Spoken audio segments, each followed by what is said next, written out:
उपराष्ट्रपति सीपी राधाकृष्णन ने नई दिल्ली में भारत जलवायु मंच 2026 को संबोधित किया। अपने संबोधन के दौरान उपराष्ट्रपति ने कहा कि जलवायु संबंधी प्रयास भारत के विकास के लिए कोई बाधा नहीं है, बल्कि ये समावेशी विकास को गति प्रदान करने, ऊर्जा सुरक्षा को सुदृढ़ करने और भविष्य के लिए तैयार अर्थव्यवस्था के निर्माण का एक रणनीतिक अवसर है। उपराष्ट्रपति ने नई दिल्ली में तीसरे अंतर्राष्ट्रीय भारतीय भाषा सम्मेलन का भी उद्घाटन किया। इस दौरान अंतर्राष्ट्रीय प्रतिनिधियों को संबोधित करते हुए उपराष्ट्रपति ने भाषा को सभ्यता की अंतरात्मा बताया, जो पीढ़ियों तक सामूहिक स्मृति, ज्ञान, परंपराओं और मूल्यों को संजोए रखती है।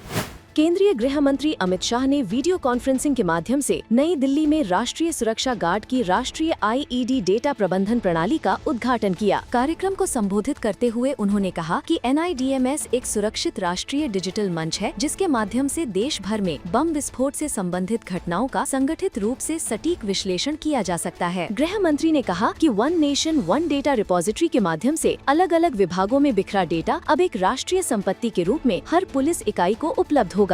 केंद्रीय रक्षा मंत्री राजनाथ सिंह ने लखनऊ में विद्युत वाहन उत्पादन संयंत्र का उद्घाटन किया। इस अवसर पर रक्षा मंत्री ने कहा कि रक्षा क्षेत्र रक्षा उत्पादन में आत्मनिर्भर बनने की दिशा में अग्रसर है। उन्होंने बताया कि सरकार ने अनेक नियमों का सरलीकरण किया है तथा आवश्यक कदम उठाए हैं, जिससे निवेशकों और व्यवसायों का विश्वास सुदृढ़ हुआ है। केंद्रीय सूचना एवं प्रसारण मंत्री अश्विनी वैष्णव ने नई दिल्ली में डीडी न्यूज पर प्रदर्शित करने के लिए क्रिएटर्स कॉर्नर मंच का शुभारंभ किया। क्रिएटर कॉर्नर डीडी न्यूज पर देश भर के डिजिटल रचनाकारों द्वारा तैयार की गई सामग्री को प्रदर्शित करने हेतु एक समर्पित मंच है। कार्यक्रम को संबोधित करते हुए उन्होंने कहा कि वर्ष 2026 प्रसार भारती के लिए व्यापक सुधारों का वर्ष होगा। इन सुधारों के माध्यम से दूरदर्शन और आकाशवाणी जैसे संस्थानों को उद्योग की भागीदारी, नई पीढ़ी के रचनाकारों तथा तकनीक आधारित प्रक्रियाओं के अनुकूल बनाया जाएगा। क्रिएटर कॉर्नर का शुभारंभ इस सुधार यात्रा का प्रथम चरण है।